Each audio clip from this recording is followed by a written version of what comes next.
Sois bem-vindos ao canal do pastor e advogado João dos Santos.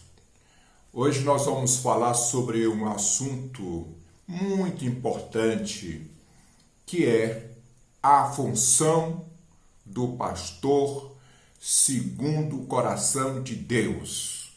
Nós vamos ler aqui no livro de Ezequiel, no capítulo 34, e o versículo 15 em diante, que fala o seguinte: Eu mesmo apacentarei as minhas ovelhas e as farei repousar, diz o Senhor Deus.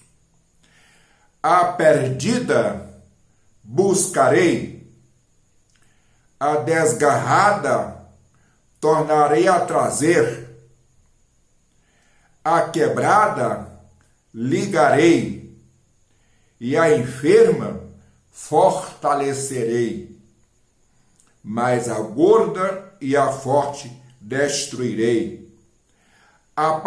Apacentá-los-ei com justiça. Quanto a vós, outras ovelhas minhas, assim diz o Senhor Deus: Eis que julgarei entre ovelhas e ovelhas, e entre carneiro e bodes. Acaso não vos basta a boa pastagem, a vez de pastar aos pés o resto do vosso pasto? E não vos basta o terdes bebido as águas claras, a vez de turvar o resto com os pés? Muito bem, nesse texto que nós lemos, Deus fala ao povo de Israel, dizendo: Eu mesmo apacentarei as minhas ovelhas. E aí ele fala qual é a função dele na condição de pastor. Ele diz: a perdida buscarei. A primeira função do pastor é buscar a ovelha perdida. Digamos que o pastor, na verdade, é o pastor da ovelha perdida. Jesus disse que o verdadeiro pastor deixa as 99 no aprisco e vai atrás da perdida. Então, a primeira função do pastor é ir atrás da ovelha perdida. Isso é o pastor que age segundo o coração de Deus. A desgarrada tornarei a trazer, que é aquela ovelha que por um motivo ou por outro deixou o aprisco. Qual a função do pastor? Tornar a trazer esta ovelha. Pastor, mas ela não quer.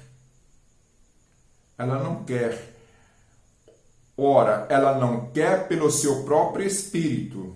Ela não quer por causa dos seus problemas. Ela não quer pelos motivos que fez com que ela saísse do aprisco. Qual é a função do pastor? Retornar essa situação. Para isso que ele tem poder dado por Deus para orar, repreender, quebrar os laços e fazer com que a ovelha retorne. Essa é a autoridade que Deus dá para o pastor. Se o pastor não consegue trazer a ovelha desgarrada e nem a ovelha perdida, significa que ele está pastoreando não segundo o Espírito de Deus, não segundo a vontade de Deus. A quebrada ligarei. A quebrada ligarei, e a enferma fortalecerei. Então, essa é a verdadeira função do pastor. Vamos, neste momento, orar, pedir a Deus que todos nós, como pastores, sejamos despertados pelo Espírito de Deus para buscar as ovelhas perdidas, fortalecer as ovelhas fracas, buscar as que estão desgarradas, porque, disse Deus, eu vou julgar entre ovelha e ovelha, entre ovelha gorda e ovelha magra, entre a ovelha que chifra a outra ovelha. Disse Deus, ele irá julgar com justiça. A Deus a Deus pertence o julgamento, e ao pastor, a ele compete ir buscar a perdida, retornar as pessoas que saíram do aprisco e orar para que Deus dê saúde e fortaleza às ovelhas que estão doentes e às ovelhas que estão fracas. Oremos ao Senhor. Pai amado, neste momento, eu coloco todos os pastores do Brasil, do mundo, da face da terra, na tua presença. Eu te peço, Senhor, que o teu Espírito tome de conta da mente e do coração de todos nós que somos pastores, para que possamos fazer, na verdade, esta função a qual o Senhor tem nos chamado. Em nome de Jesus. Amém.